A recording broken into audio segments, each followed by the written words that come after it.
Oke, Official statistics. suaranya udah kedengeran?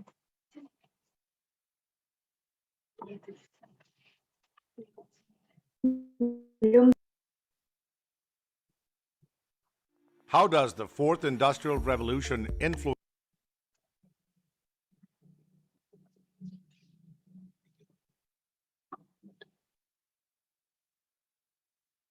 Oke, ya, kita coba nonton sebentar ya, kemudian nanti kita akan bahas tentang GKI ya, Geospatial Knowledge Infrastructure. Saya ngambil slide-nya orang aja. Saya nggak nyiapin slide khusus karena ini memang materi yang masih sangat baru dan saya pengen teman-teman dapat wawasan baru dari satu kebijakan yang juga sudah diterapkan di PBB ya terkait dengan Geospatial Knowledge Infrastructure. Nah, silakan ditonton sebentar. geospatial industry and its adoption across user segments? Suaranya Are kedengaran? governments and businesses ready to scale up their geospatial adoption and transition to knowledge services through updated business models?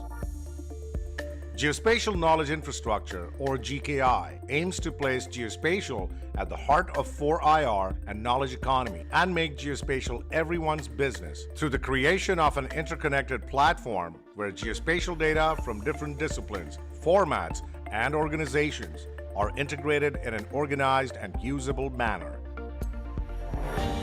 The geospatial ecosystem stakeholders need to work together to co-create the next generation geospatial infrastructure and develop an integrated policy framework and overarching standards for data sharing and interoperability to guide the ecosystem in the effective use of geospatial knowledge for solving global challenges.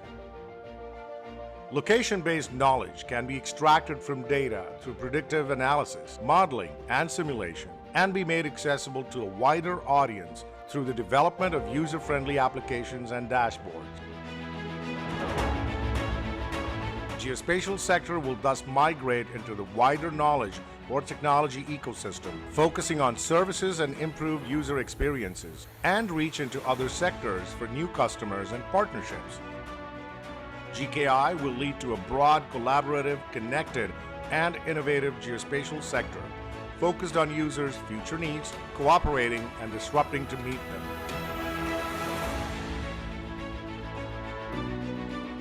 Good morning. Oke, itu aja. Jadi yang saya tunjukkan ini adalah satu video pengantar untuk summit ya, satu conference internasional yang membahas mengenai GKI. Nah, GKI ini tema yang udah ada agak lama dan kemunculannya sekarang jadi sangat signifikan ya. Bahkan nanti kita lihat ya bahwa dengan industri 4.0 ini kemudian GKI ini menjadi sangat penting. Nah, saya akan menyampaikan satu slide yang dipresentasikan oleh orang ini, John Kedar, dan nanti kita coba bahas dan diskusikan. Kira-kira apa yang kalian amati dari video singkat yang tadi saya sampaikan? Ada yang mau ngasih pendapat?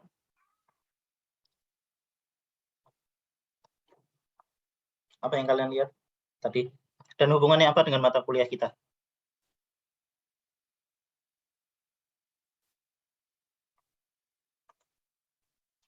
Ya, kalau cuma nonton semacam ini mungkin kalian udah sering ya. Tapi sebenarnya apa hubungannya dengan mata kuliah kita atau apa hubungannya dengan geodesi misalnya? Kenapa kita geodesi perlu belajar ini? No one? Oke. Yaudah, kalau gitu saya lanjutkan aja. Jadi saya akan membahas tentang GKI, Geospatial Knowledge Infrastructure. Jadi ini sekali lagi saya nggak nyomot dari slide-nya orang, tapi mudah-mudahan ini bisa memantik teman-teman untuk kemudian memahami sedikit apa itu GKI, apa bedanya dengan IIG ya. IIG, Infrastruktur Informasi Geospasial, apa bedanya dengan IDS. Dan kenapa ini menjadi sangat penting sekarang itu, dan bahwa nanti ke depan ini akan menjadi sangat penting sehingga kita punya peranan di sini ya sebagai salah satu orang geospasial yang nanti akan menjadi pelopor ya, pioner di bidang ini. Oke, ini saya ambilkan dari slide conference, makanya bagian-bagian ini akan saya skip. Nah, yang pertama ceritanya gini. kemarin selama COVID itu terjadi banyak sekali perubahan yang luar biasa. Jadi selama 2 tahun COVID itu, ya, paling enggak efeknya adalah kalian nggak bisa ngampus, ya kalian masuk 2019 kebanyakan mungkin, kemudian ada yang 2020 juga ya. Ternyata dengan COVID kalian nggak bisa melihat kampus. Nah, ternyata perubahannya luar biasa. Ya, perubahannya luar biasa. Jadi, yang saya tampilkan di sini ada teks, ini dari Bill Gates, dan dia sampaikan di tahun 2018. Bill Gates ini siapa sih kok Bill Gates bisa memprediksi bahwa nanti akan ada the next pandemi, ya, yang besar, yang sifatnya global. Nah, Bill Gates ini salah satu power-nya itu adalah dia waktu itu adalah masih sebagai ex-CEO Microsoft. Nah, dia punya akses ke data. Nah, kata kuncinya di sini ada 2. Yang pertama adalah know, ya, tahu, dan yang kedua adalah predict, ya, memperkirakan. Know dan predict. Nah, yang dibahas di sini ini adalah epidemi. Ya, gimana bahwa sebuah penyakit, ya sebenarnya epidemi yang kemarin kita alami bersama ya di COVID, ya ini ternyata sesuatu yang bisa kita prediksi. Ya, sesuatu yang bisa kita prediksi. Kenapa? Karena ada parameternya. Ya, COVID menyebar lewat misalnya udara misalnya. Kemudian waktu itu langkah yang dilakukan oleh pemerintah dunia adalah membatasi penerbangan misalnya. Nah, seandainya waktu itu sewaktu si Bill Gates ini menyampaikan bahwa kita nggak tahu loh bahwa nanti akan ada epidemik besar gitu, yang nanti akan terjadi di seluruh dunia. Maka kita perlu yang dia bilang di sini early detection system, ya. Kita perlu sebuah sistem di mana data-data mengenai kebencanaan, data-data mengenai kesehatan ya, kualitas umum kesehatan itu kita bisa kumpulkan semuanya jadi satu. Nah, maka kalau misalnya semua data itu ada ya, semua data itu bisa kita kumpulkan. Ingat kata kuncinya apa? Data. Ya. Semua data itu bisa kita kumpulkan, maka kita mungkin akan bisa mengkomputasi atau memprediksi kira-kira nanti epideminya sumbernya dari mana. Nah, ini dia sampaikan di 2018. Dan kemudian kita lihat ya, setahun kemudian ada COVID-19 yang menyebarnya luar biasa cepat ya, dan alhamdulillah sekarang udah mulai menghilang. Nah, epidemiologi, ya, ilmu tentang penyebaran penyakit ini ya namanya aja penyebaran penyakit ya. Isinya semuanya itu adalah tentang place, where. Ya, kata kuncinya adalah place. Ya. Jadi kita perlu satu pengetahuan ya, satu knowledge. Ya, sekali lagi di sini ada kata-kata knowledge. Kejadiannya di mana ya, distribusinya atau penyebaran penyakitnya seperti apa. Terus siapa misalnya R0 ya, siapa orang yang pertama kali kena penyakit ini misalnya. Kemudian gimana caranya model of transmission, cara penyebarannya gimana. Nah, begitu kita tahu ya, istilahnya point of origin ya, satu titik yang nanti kira-kira dia akan menyebarkan penyakit, maka kita akan bisa memodelkan. Model itu berarti simulasi pakai komputer. Kira-kira nyebarnya ke mana? Ya, kira-kira nyebarnya ke mana? By nature, it is geospatial and predictive. Jadi secara alami epidemiologi itu pasti ada geospasialnya.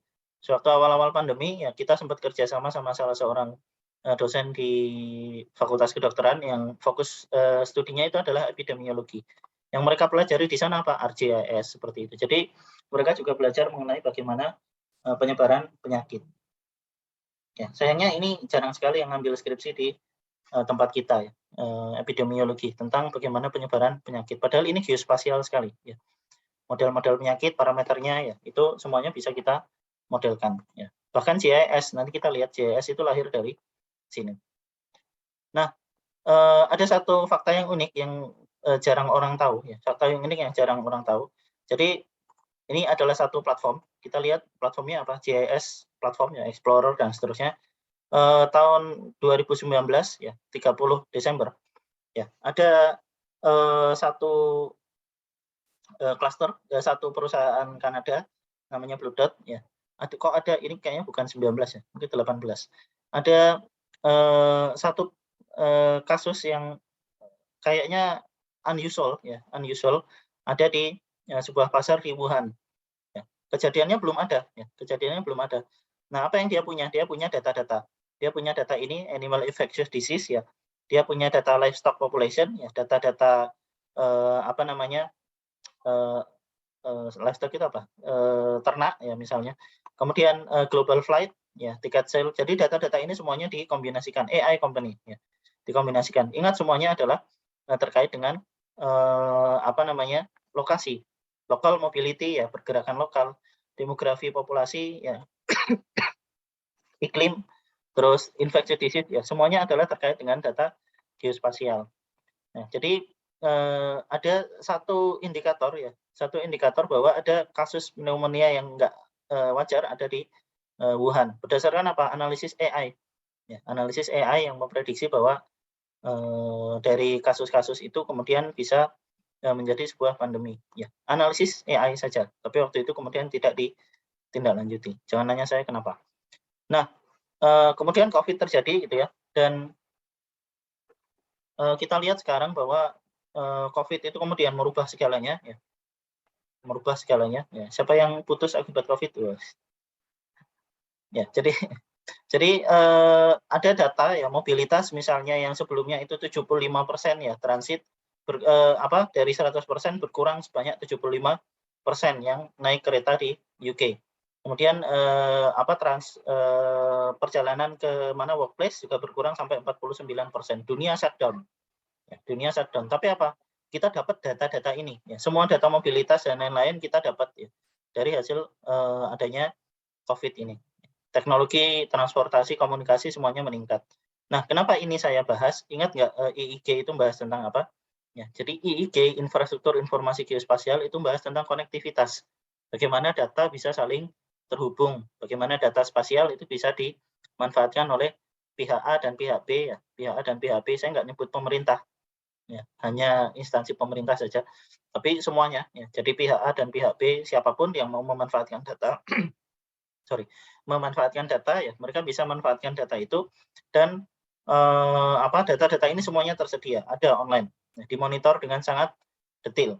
Bahkan kita punya Peduli Lindungi ya, yang memantau misalnya di beberapa negara juga ada, di Singapura ada aplikasi yang serupa yang fungsinya untuk memantau pergerakan semua orang. Dia ketemu siapa, itu ada datanya. Ya, sehingga data-data ini kemudian membludak. Data ini ada ya, akibat adanya COVID. Ya, semuanya ada. Nah, kemudian COVID ini kita perlu melihat ya kemarin bahwa ternyata dengan adanya COVID kemudian kita mengetahui ada yang namanya new normal. Ya. Ada new normal. Kita rencanakan berdasarkan data-data mobilitas waktu itu, ini untuk yang di City of London, ada yang namanya COVID Safe, aplikasi yang dibangun di di Australia ya. Kalau yang ini di London, saya lupa namanya, yang di London namanya apa. Ada semacam itu aplikasi yang dibangun untuk apa? Untuk mengatur rute orang naik transit. Jadi kalau di sana orang kebanyakan naik public transportation ya. Nah, itu diatur. Kira-kira satu gerbong itu maksimal berapa orang dan seterusnya.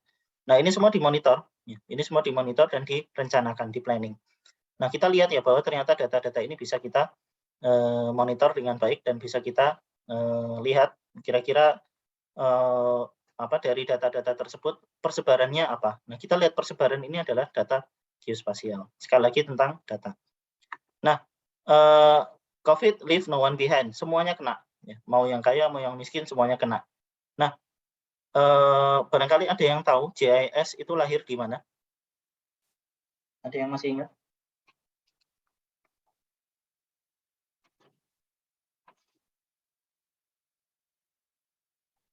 Ada yang tahu ceritanya? JIS lahir di mana? Dan mengapa JIS lahir? Nggak tahu? Nggak ada yang tahu? Di Inggris. Good. Wabah kolera. Tepatnya di kota London. Ya, jadi Inggris. JIS lahir di Inggris. Ya. JIS lahir di Inggris, di sini, di kawasan yang sekarang namanya Soho. Ya, satu jalan yang sampai sekarang masih namanya Broad Street. Di ujung jalan ini sekarang ada kafe, namanya Cafe Dr. John Snow, Broad Street. Nah, gimana ceritanya kok JIS bisa lahir? Dr. John Snow waktu itu memodelkan data, mengumpulkan data dari semua pasien, ya, semua orang yang kena, dari kasus. Karena ini wabah kolera, nyebar semuanya, ya semua orang kena. Kemudian dia data orang-orang ini kenanya dari mana. ya kan, kenanya dari mana. Nah, inilah pemodelan spasial yang pertama kali dilakukan dan terdokumentasi dengan baik di sejarah. Sehingga Dr. John Snell dianggap sebagai penemu epidemiologi. Ya, penemu epidemiologi. Dan secara tidak langsung kemudian dia menemukan yang dinamakan dengan nama analisis geospasial. Nah, ini adalah salah satu alasan ya dari pentingnya data, ya, merubah data menjadi informasi.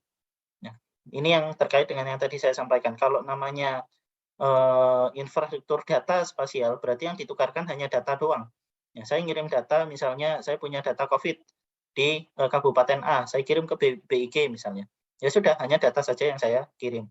Nah, kalau saya ngirim informasi, artinya data itu sudah saya olah, mana posisi yang, mana lokasi yang kira-kira paling banyak pasiennya, dan seterusnya.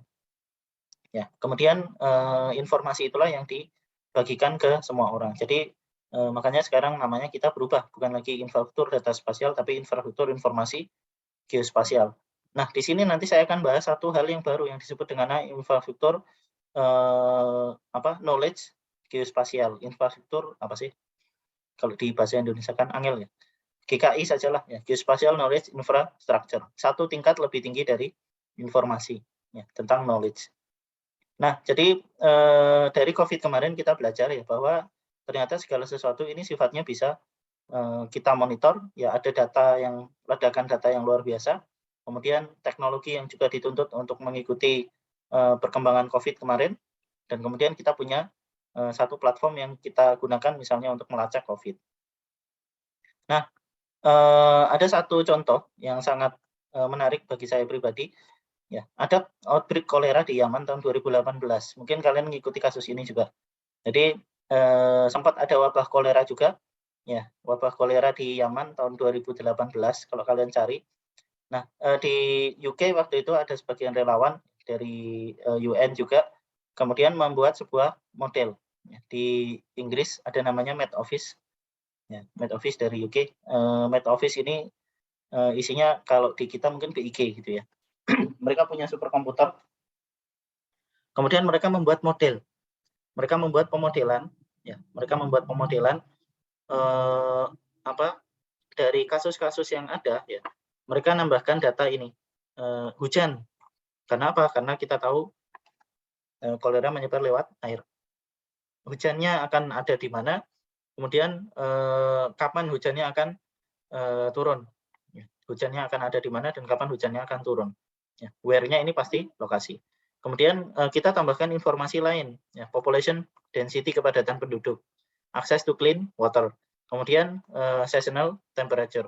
Kemudian juga ditambahkan informasi mengenai koleranya. Jadi ada reportnya, nanti silakan kalian cari kolera outbreak Yaman 2018, itu ada laporan resmi dari UN. Nah, apa yang dilakukan waktu itu? Mereka membangun sebuah dashboard. Ya, sebuah dashboard untuk pemodelan kasus semacam ini.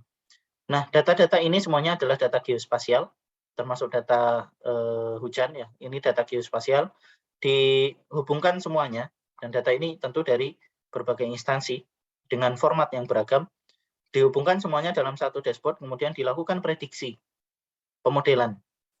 Nah, bedakan antara melakukan analisis ya, existing dengan memodelkan. Melakukan analisis itu artinya data ada ya, kemudian kita olah dari data itu sesuatu yang telah terjadi, itu analisis. Prediksi itu memodelkan atau mengestimasi sesuatu yang belum terjadi berdasarkan data yang sudah ada. Nah, mereka membuat model berdasarkan AI ya, dengan menggunakan komputer ini, dengan menggunakan machine learning, mereka memodelkan kira-kira nanti akan terjadi outbreak di mana. Dan hasil dari pemodelan ini luar biasa sukses. Kolera waktu itu yang ada di Yaman itu bisa ditangani dengan sangat cepat. Ya. Dengan sangat cepat.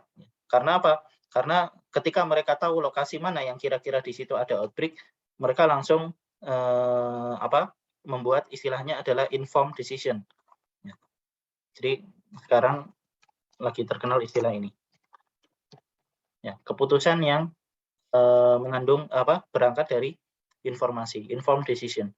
Nah, UN waktu itu PBB mengirimkan UNICEF mengirimkan hygiene kits ya, jerrycan tahu jerrycan? Ada yang tahu jerrycan ini apa?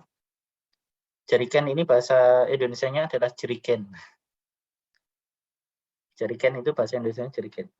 Dan klorin tablet ya untuk mencegah penyebaran penyakit. Nah, sehingga dengan waktu yang singkat ya, dengan waktu yang ukurannya sangat singkat untuk sebuah kolera outbreak, kasus ini berhasil ditangani. Kenapa? Sebelum kasusnya terjadi, di situ sudah ada petugas dari UNICEF memberikan bantuan dan seterusnya.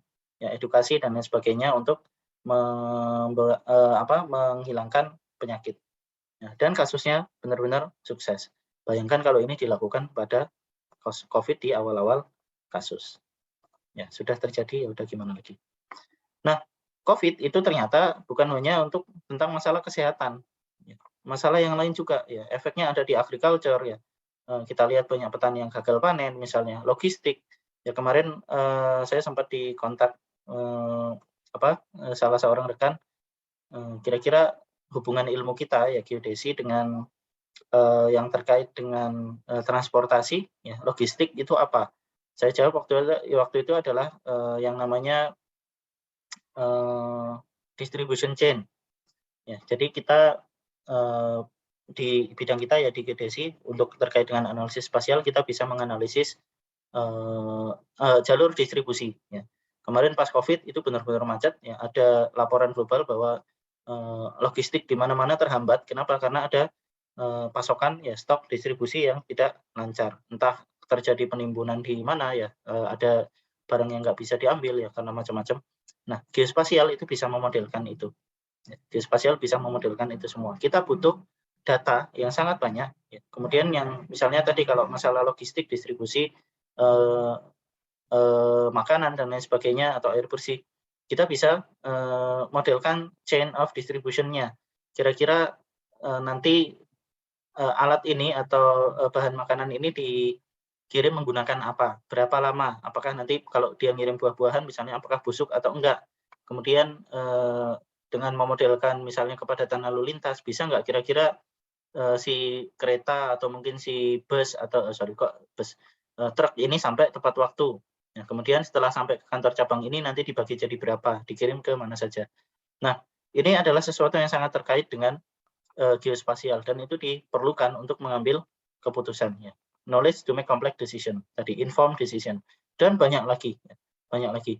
Jadi kita lihat bahwa ternyata ada kebutuhan data yang sangat besar di satu sisi, dan juga yang di sisi yang lain ada ledakan data yang luar biasa. Kita bisa mengamati data ya sekarang dengan jauh lebih mudah dibandingkan dengan dulu. Nah, kenapa kita perlu satu konsep yang baru? Karena ya ada istilahnya carbon neutral. Kalau kita lihat sekarang ada gerakan global untuk mengurangi penggunaan karbon dan seterusnya, ya saya nggak akan bahas secara detail, kalian tahulah tentang semua hal ini gitu ya. Ada perubahan yang sangat luar biasa yang sekarang terjadi. Ya bagi saya sih perubahan. Karena apa? Karena saya udah hidup dari zaman purbakala. Dari saya termasuk angkatan 90-an barangkali, angkatan 80-an yang melihat teknologi nggak seperti sekarang. Kalau kalian mungkin kalian lahir langsung pegang HP gitu ya. Kalian tahu perkembangan teknologi seperti yang sekarang ini. Kalau saya dulu enggak, gitu. Jadi perubahannya luar biasa bagi kami. Nah, kalau yang kita pelajari kemarin ya tentang IIG itu adalah apa yang ada di sini. Nah, Spatial Data Infrastructure. Semuanya data centric. Pokoknya dari kemarin saya ngomongin gimana caranya nyebarkan data gitu kan. Ada prinsip FAIR, findable, accessible, interoperable, dan reusable.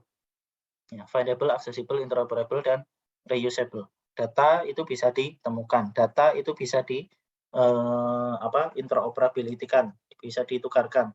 Data itu bisa dikirim dan seterusnya. Semuanya tentang data. Nah, gimana kalau kita ngomonginnya bukan data tapi decision seperti yang tadi, tapi pengetahuan. Ya, kita ngirim data tentang kolera. Ya oke, ya datanya tentang kolera. Tapi gimana kalau misalnya data itu udah kita analisis, kita munculkan sehingga orang yang mau mengambil keputusan bisa langsung ambil keputusan. Ya. Kemudian centralized, dia ada di masing-masing kabupaten kota ya, misalnya ada satu geoportal di mana semuanya ngumpul di situ. Ya, sistemnya satu. Kemudian aplikasi kita yang kita pakai HP misalnya itu hanya membuka saja data tanpa melakukan apapun. Ya. Maksudnya apa? Nanti ke depan harusnya HP itu juga bisa melakukan analisis spasial yang disebut dengan nama ubiquitous computing. Kemudian ada desktop, ya web portal dan seterusnya. Jadi data-data ini sifatnya statis misalnya. Ini adalah sifat-sifat dari IDS. Sifat-sifat dari IDS yang menggunakan hanya orang-orang yang tertentu saja di kantor, misalnya yang ngerti tentang geoportal, yang ngerti tentang WebGIS, tentang data spasial. Ya, kalau bukan orang-orang itu, ya nggak tahu cara manggil WMS, WFS misalnya, maka mereka nggak akan bisa menggunakan datanya. Ya, semuanya linear. Ya. Data dibikin, baru kemudian didistribusikan. Bisa nggak kalau misalnya data pas dibikin, kemudian langsung didistribusikan? Jawabannya bisa kalau kita lihat dari video yang tadi saya sampaikan. Dan senternya adalah ke government, ya, bukan private. Sehingga apapun itu semuanya tergantung dari kebijakan pemerintah. Nah, ini adalah kondisi yang sekarang. Nah, tadi saya sampaikan ya, selain kebutuhan terhadap data itu besar, sekarang juga ada ledakan data yang sangat besar. Yang di sebelah kanan ini adalah data yang terkait dengan satu perkotaan. Ya, ada transport, ada energi, ada environment, ada community health, dan seterusnya. Ya, semuanya ini ada di satu perkotaan. Datanya ada banyak. Ya. Tapi apa yang bisa kita lakukan dengan data itu? Ya, seringkali ada yang teman-teman kalian datang ke saya, itu kan nanya skripsi, Pak. Saya kebingungan nyari tema skripsi. Ya, saya kebingungan nyari tema skripsi. Kenapa? Nah, saya nggak tahu datanya apa. Gitu. Ya, jawab saya, datanya banyak sekali. Gitu. Datanya ada sangat banyak. Kalian ngambil data dari Twitter aja, itu udah bisa dijadikan sebagai tema skripsi. Ya, data yang open ada sangat banyak. Ya, data cuaca itu juga gratis, kalian bisa ambil. Ya, data macam-macam itu ada di manapun. Jadi sebenarnya sekarang kalian nggak perlu khawatir dengan data. Data ada. Ya, hanya masalahnya adalah gimana cara ngolah datanya. Data has no value unless used to solve a problem. Nggak ada gunanya kita ngumpulin data doang. Gitu. Ya, data oke, data banyak. Ya, ledakan data sekarang ada di mana-mana. Tapi ternyata dia findable, ya, bisa ditemukan, accessible, bisa diakses, interoperable, bisa ditukarkan, kita bisa kirim dalam bentuk WMS, WFS, dan reusable, kita bisa gunakan ulang. Ya, created once, use many times, semua orang bisa pakai. Nah, tapi kalau itu nggak kita pakai untuk menyelesaikan satu masalah, yuk ngopo. Buat apa kita perlu mengumpulkan data-data itu? Jadinya hanya seperti yang kita amati selama ini. Geoportal itu isinya hanya kumpulan data. Tapi nggak ada yang benar-benar pakai data-data itu ya. Datanya mungkin ada, udah masuk di geoportal, tapi toh nggak dipakai. Nah, ini adalah salah satu tantangan ya, yang ada sekarang. Ya. Datanya ada banyak. Nah, gimana caranya agar data ini bisa dimanfaatkan? Nah, nanti solusinya adalah dengan GKI. Nah, apa pemanfaatan data? Ya, kita bikin pemodelan tadi misalnya untuk kolera, kita bikin aplikasi, contohnya apa? Gojek. Ya, Gojek itu memanfaatkan data apa aja sih? Ada data partisipatif dari OSM, ada data partisipatif dalam bentuk laporan kalian ke menu yang ada di sebuah restoran, misalnya kalian ngasih bintang 5, sebenarnya kalian ngasih algoritma Gojek untuk memprioritaskan makanan itu dari yang lain, kalau misalnya dia dekat dan seterusnya. Jadi ini adalah salah satu contoh-contoh penggunaan data. Nah, selama ini ada nggak sih sebenarnya geoportal yang dipakai untuk membuat model? Jawabannya di kita masih sangat jarang. Ada nggak sih geoportal yang terhubung ke aplikasi di Android misalnya? Nggak ada. Jadi kalau data hanya sekedar data, ya hanya sekedar IIG saja, solusinya nggak ada gunanya. Ya. Kita nggak akan bicara banyak dengan data kalau misalnya data itu cuma sekedar data atau informasi doang. Nah, ini yang saya maksud, makanya kita perlu menaikkan level. Ya. Data itu hanya sekedar kumpulan fakta. Informasi itu adalah data yang kita susun, kita atur, sehingga menjadi sebuah fakta yang bisa kita ketahui maknanya. Nah, knowledge itu adalah sesuatu yang punya konteks. Contohnya gini, kalau saya nyebut 167B, ya, 167B, yang kalian maksud, yang kalian pahami kira-kira apa? Nggak ada. Saya hanya nyebut sebuah angka, 167B. Ya. Ini maksudnya apa? Ya, nggak tahu, ya kan? Saya hanya nyebut angka. Nah, itulah data. Ya, jadi saya hanya ngasih sebuah fakta ke kalian. Kalau saya bilang bahwa itu adalah sebuah alamat rumah, ya, maka mungkin kalian tahu, oh itu adalah nomor rumah. Nah, itulah informasi. Ya. Kalau saya cuma ngasih tahu itu adalah nomor, ya, angka, maka mungkin kalian tahu, oh itu adalah mungkin alamat rumah, ya kan? Ya, alamat rumah. Jadi kalian tahu bahwa 167B itu adalah alamat rumah. Knowledge itu adalah kalau kalian tahu 167B itu alamatnya lengkapnya di mana. Oh, itu adalah rumah saya di Makassar, di kecamatan bla bla bla, di kabupaten bla bla bla, lokasinya di sini. Nah, itulah knowledge. Baru kemudian knowledge ini bisa kita lakukan judgment, ya. Bisa kita ambil kesimpulan terhadap knowledge itu. Oh, makanya nanti ketika saya ke Makassar, saya bisa main di rumahnya Pak Dhani misalnya, karena letaknya nggak jauh dari bandara. Nah, itulah wisdom, ya. Atau decision making, atau tadi informed decision. Nah, wisdom itu berangkat dari apa? Dari knowledge. Dari knowledge. Kalian harus punya konteks untuk pengambilan keputusan. Gimana caranya punya knowledge? Kalian harus punya informasi. Apa itu informasi? Kumpulan data. Nah, kalau cuma ngumpulin data doang, ya, ngumpulin data doang tanpa kita lakukan apapun, ya nggak ada gunanya. Nah, makanya kita berangkat dari IDS, infrastruktur data spasial, ke IIG, infrastruktur informasi geospasial, seperti yang sekarang, ya kita mulai menambahkan informasi, kita mulai mengolah datanya ya ke dalam geoportal, tapi masih kurang. Kenapa? Karena kalau hanya sekedar informasi itu kita belum bisa ngambil keputusan. Ya. Oke, saya tahu alamat itu bahwa 167B itu adalah sebuah alamat, tapi alamat di mana? Ya, saya nggak tahu. Nggak ada gunanya saya tahu alamatnya rumahnya Pak Dhani kalau saya nggak tahu posisinya di mana. Nah, kemudian sekarang kita berangkat ke GKI, Geospatial Knowledge Infrastructure. Nah, inilah yang sekarang sedang dikembangkan di berbagai negara. Jadi kalau kemarin, kalau tadi saya tanya ya, kira-kira tema skripsi yang terkait dengan IIG itu apa? Barangkali kalian hanya bayangannya sekitar sini. Data informasi. Gimana caranya membuat geoportal? Gimana caranya menganalisis user yang menggunakan geoportal? Gimana caranya kita menganalisis SDM misalnya? Nah, sekarang semuanya udah lompat ke sini, knowledge. Nah, apa yang dibutuhkan untuk membuat sebuah knowledge on demand? Ya, sebuah portal yang bukan hanya menyajikan informasi, tapi menyajikan knowledge. Contohnya knowledge apa tadi? Ini loh lokasi-lokasi yang kira-kira akan kemungkinan ada kolera. Itu adalah knowledge. Nah, yang dibangun oleh Med Office itu adalah sebuah GKI lokal, GKI lokal, di mana ada data-data dari berbagai instansi, semuanya dikumpulkan ya. Kemudian semuanya itu dibikin menjadi informasi dan kemudian disusun menjadi knowledge. Nah, inilah yang kemudian dipakai oleh UNICEF untuk memutuskan, oh di sini tadi perlu bantuan, oh di sini perlu jerigen, kemudian oh di sini perlu sekian air bersih misalnya dan seterusnya. Nah, itu adalah knowledge. Sehingga ya sekarang ya kita perlu sesuatu yang nilainya lebih baik dari hanya sekedar data. Nah, itulah GKI. Nah, ini saya kira kalian udah sangat familiar, ada 4AI ya, revolusi industri keempat ya, ada pertumbuhan yang sangat besar ya terkait dengan bagaimana data itu bisa dikirim ya dari satu lokasi ke lokasi yang lain. Makanya saya sampaikan yang namanya WFS WMS itu udah obsolete, udah nggak kepakai lagi. Karena sekarang ada pengganti yang jauh lebih baik. WMS WFS itu udah tinggalin aja, udah nggak kepakai. Ya, apalagi sekarang udah ada augmented reality, ada IoT, Internet of Things, ada ubiquitous sensor, ada big data yang tadi, ada computing power yang semakin besar. Contohnya apa? Google Colab. Ya. Ada personal smart device. Ya. Sekarang semua orang punya HP.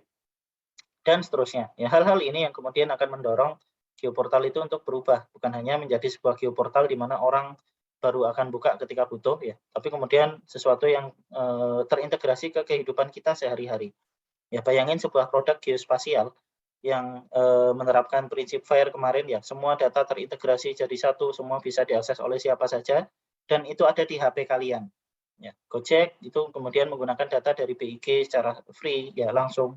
Ini contoh kecil ya, dan seterusnya. Jadi perkembangan yang sekarang sangat luar biasa ini kalian alami sehari-hari, ya, meskipun mungkin kalian nggak sadar bahwa itu adalah bidang ilmu kalian.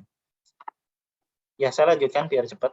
Jadi salah satu yang juga berkembang ini adalah teknologi. Ya, kita lihat satelit sekarang sudah sangat banyak. Ya, saya nggak perlu cerita banyak lah tentang ini.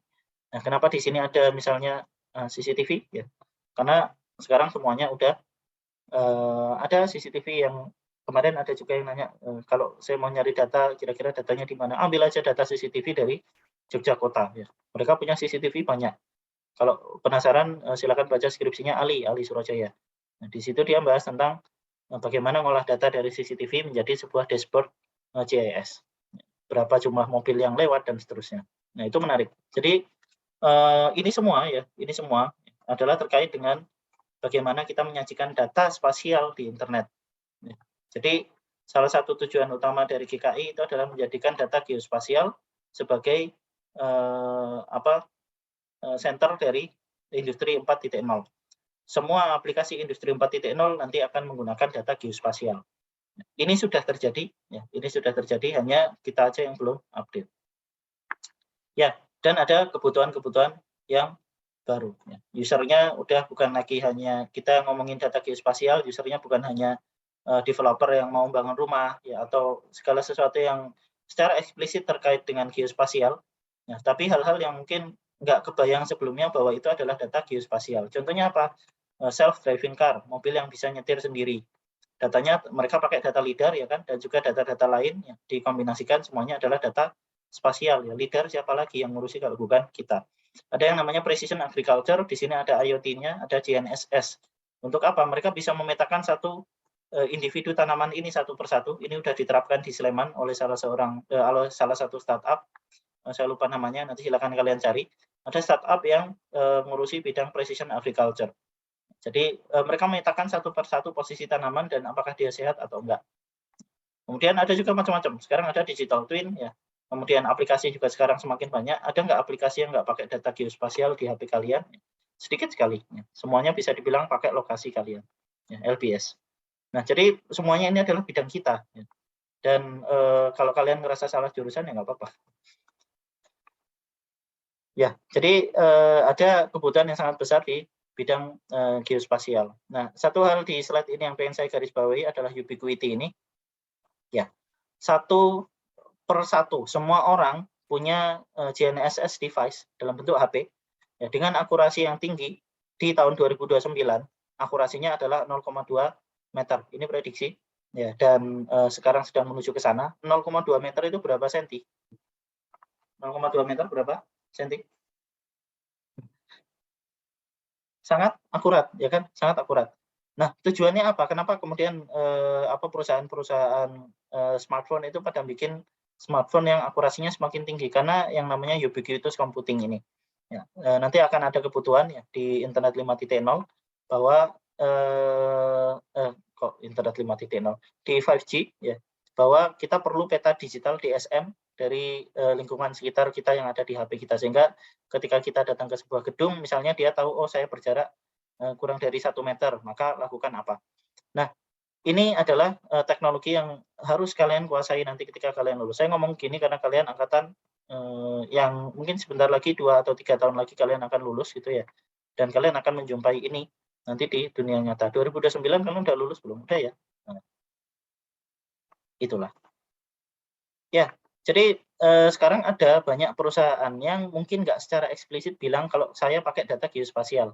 Contohnya Pak Intel, Microsoft, ya, Facebook, Instagram yang kalian pakai sehari-hari. Sebenarnya mereka pakai analisis geospasial di belakang layar. Saya pernah cerita, Instagram itu rekomendasi yang ada di punya kalian itu menggunakan salah satunya analisis lokasi, ya, untuk menunjukkan tren dari apa yang terdekat yang ada di lokasi kalian. Semuanya ada di situ. Nah, ini membuktikan bahwa nanti kalian ketika lulus kalian bisa kerja di perusahaan-perusahaan ini, dan itu sudah terjadi. Ya, kemarin ada alumni yang kerja di Sela misalnya, ya, di kemarin yang kalian lihat di namanya susah sekali, ya, pokoknya Palang Merah Internasional. Ya. Hubungannya sama data geospasial apa? Ya kayaknya kalau kita mikir jauh sekali, ternyata mereka pakai data geospasial di core-nya. Ya. Kemudian ada perusahaan asuransi misalnya AIA, ya, AIA. Mereka ternyata bikin model 3D, ya, bikin model 3D untuk keperluan apa? Nggak tahu ya, asuransi hubungannya apa sama itu. Ternyata ada juga yang keperluan semacam itu. Nah, sehingga kita sekarang lihat data geospasial itu udah masuk ke semua sektor. Data geospasial itu masuk ke semua sektor dan kalau ini saya mau ngomongin satu persatu kita nggak akan selesai kuliah sampai besok pagi. Intinya semuanya ada. Nah, sehingga PBB, ya, khususnya nanti ada satu sektor bidang khusus yang mengurusi data geospasial namanya UNGGIM, itu kemudian bikin satu standar baru yang namanya GGIF, GIGF atau apa saya lupa, yang khusus untuk menstandarkan bagaimana GKI ini nanti akan terwujud dalam bentuk data geospasial. Jadi geospasial ekosistem sekarang luar biasa pesat, ada di mana-mana. Oke, saya skip bagian-bagian ini. silakan kalau ada pertanyaan ya.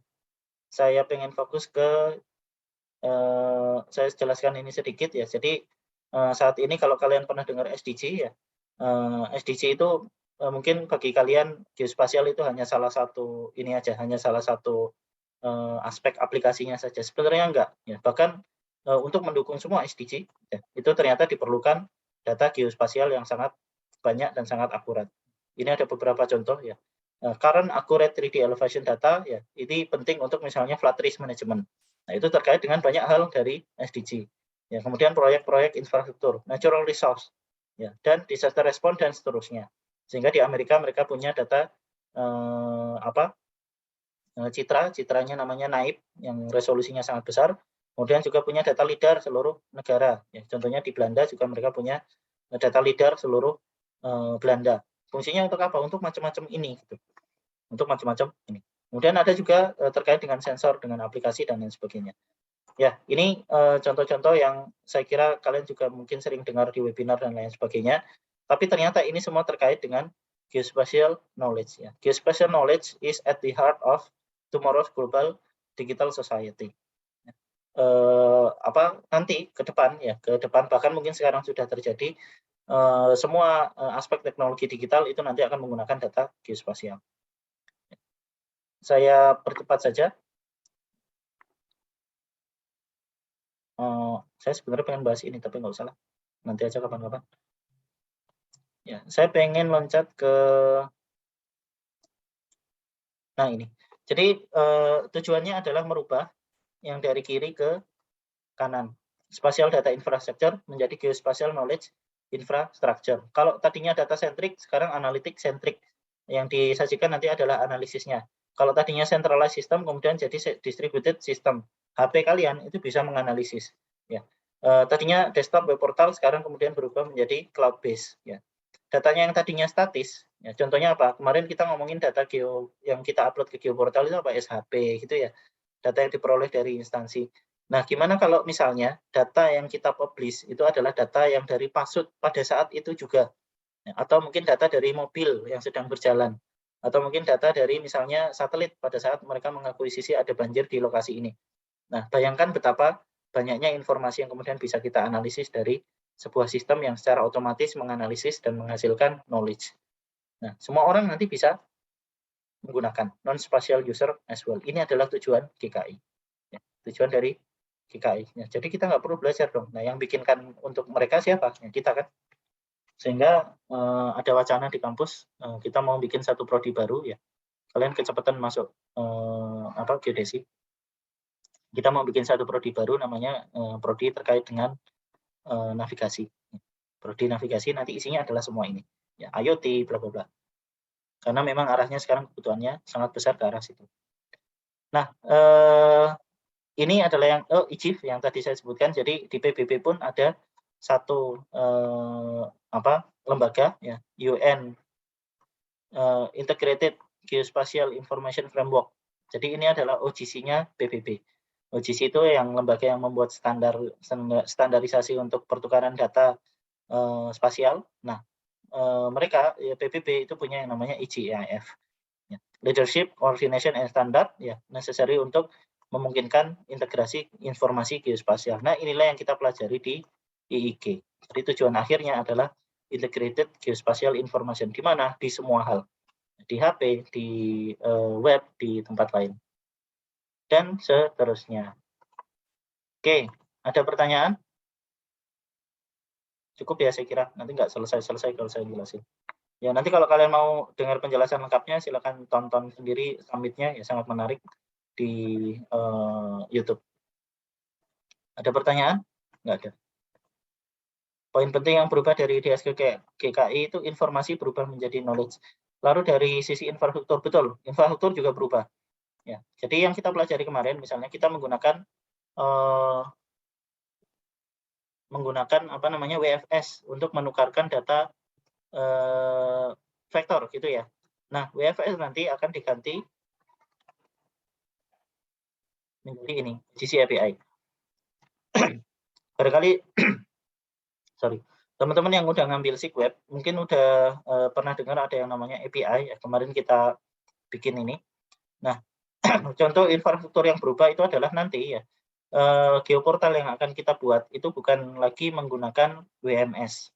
Bukan lagi menggunakan WMS, tapi menggunakan API. API. Untuk apa? Untuk ngirim data-data ini. Ya, environmental data, kemudian proses, coverage, dan seterusnya. Ya, sebenarnya ini hampir sama dari sisi kelas. Misalnya tile ini menggantikan WMTS misalnya. Feature ini menggantikan WMS. Kemudian common ini metadata. Maps ini menggantikan WMS. Ya. Modern approach to WMS. Jadi apa yang berubah? Ya, tadi infrastrukturnya berubah ya. Iya, apa yang berubah? Bahwa ini kemudian berubah menjadi bukan hanya menggunakan standar yang dipakai untuk web, ya, untuk web saja, untuk tampilan desktop saja. Tapi API ini nanti juga berarti bisa dipakai untuk mengirimkan data melalui apapun yang disentuh oleh internet. Contohnya apa? IoT, Internet of Things. Kita bisa hubungkan semua ini dengan IoT. Ya, kita bisa hubungkan dengan HP dan seterusnya. Jadi konektivitasnya berubah total. Nah, artinya apa? Nah, ini DGGS. Ada yang pernah dengar saya membahas mengenai ini? Atau mungkin Pak Dedi pernah membahas mengenai DGGS, saya kira ya. Discrete Global Grid System. Ya, semua posisi di dunia dinyatakan melalui satu titik misalnya. Dan seterusnya. Jadi ini adalah standar yang baru yang nanti akan menggantikan WMS, WFS, dan seterusnya, yang memungkinkan agar data termasuk data 3D, ya, termasuk data 3D, jadi ada namanya 3DPS.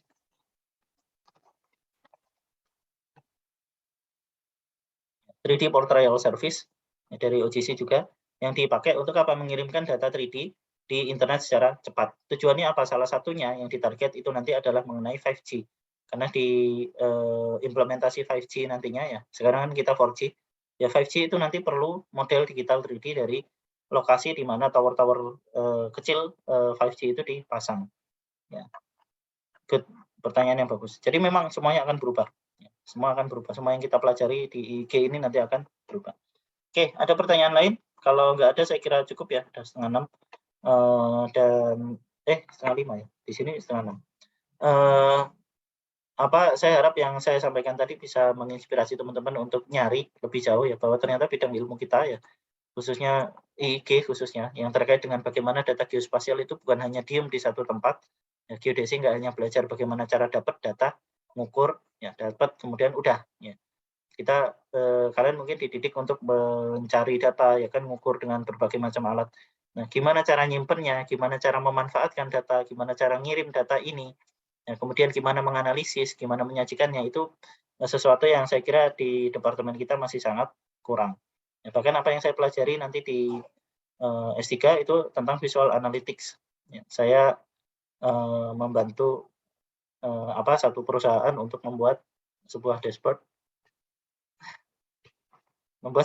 yang digunakan untuk menganalisis data-data terkait dengan persebaran kendaraan elektrik. Kira-kira lokasi ininya di mana. Dan semua itu tergabung dalam sebuah dashboard yang langsung melakukan analisis. Oke, saya kira itu. Ada pertanyaan? Sorry, yang belum absen silakan dicoba absen lagi. Belum tak share. Ya, ada yang mau absen lagi?